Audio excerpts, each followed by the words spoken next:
to another edition, don't mind the hair, of Smart Chat here on YouTube.com. And the Mets, wow, what a last couple of days for the Mets. And they acquired Cespedes today for 2 minor leaguers. Now, going back to the last couple of days from the Mets, at first, originally, you thought that the Mets were going to have Carlos Gomez from Milwaukee. Find it a little bit funny. So as it was going on, it was a game from 2 nights ago. The news came in during the middle of the game that Flores and Wheeler were traded to Gomez from Milwaukee. And it seemed like everyone knew except the coach. So much so that Flores, when he found out, was crying. Tears in his eyes. This is the first team that he ever played for. First team, and he reacted as you probably would. He probably likes it here in New York, and he was being traded. But the manager had no idea what was going on, and he kept him in the game. And many people thought that this was strange, but Collins had no idea. So he goes from in the middle of the game, Flores, to being traded, till by the end of the game, no longer traded. Sandy Alderson, blamed this on the media, social media, not knowing the facts. Before they, not knowing the facts pretty much is what it is. Kind of find it comical. How then were all these sources reporting that Flores was traded and the coach did not know anything? Was this a lack of communication? Seems like it. Seems like it.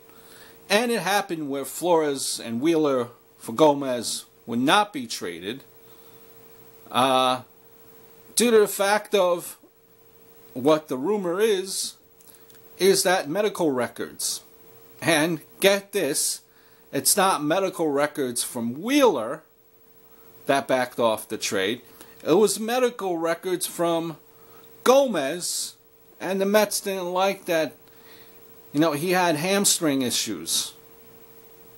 Can you believe that? So if you're following me, Flores is on the field, is traded, coach doesn't know about it, crying on the field, keeps him in, speak to Flores, what's going on? He doesn't know what's going on. Tells David Wright to speak with him. And then, towards the end of the game, find out that the trade was pulled because of hamstring issues on Gomez, the Mets said. Just strange. Just strange. And it clearly shows a lack of communication. Now, 2 days later, you Met fans got who you got a trade. Got a bat, Cespedes. Cespedes, who's with Rock Nation, Jay-Z's group there. He's clearly a rental, unless you plan on signing him, which is going to be hard, being that he is with Rock Nation. So how do you guys like this pickup by Cespedes? I think what they gave up for a rental was just about right. I would have wanted an extension, really, if Wheeler was going to be dealt. Glad that they got a right-handed bat, although I would have taken, any improvement in the outfield, regardless of lefty and righty. He's definitely a better hitter. Defensively, I'm not sure.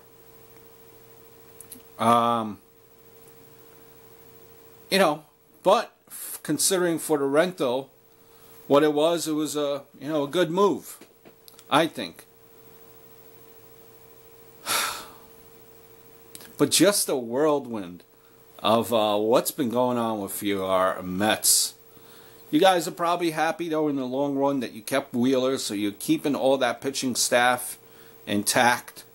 So far throughout this last couple of days, you picked up Johnson, Uribe, who are great players off the bench, spot starts, Clippard, good in the bullpen, and Cespedes, who's a rental.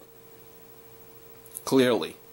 Now, the only thing that you have to worry about with Cespedes, being that he has been on so many teams, from Oakland to Boston to Detroit, now to Mets in such a short period of time, you wonder, because the report is that he's plays hard on the field. He has 16 home runs, 18 home runs, hits for average, but he's a little bit of a drama queen, you know, in the clubhouse. So you wonder, for the next 60 some odd games here, will Cespedes be able to do it? Or, Met fans, will you believe it until he's in uniform and in our dugout, as far as the Mets go? You know, just some of my thoughts on the Cespedes deal and the Flores and Gomez fiasco. Eager to know your thoughts. Until next time.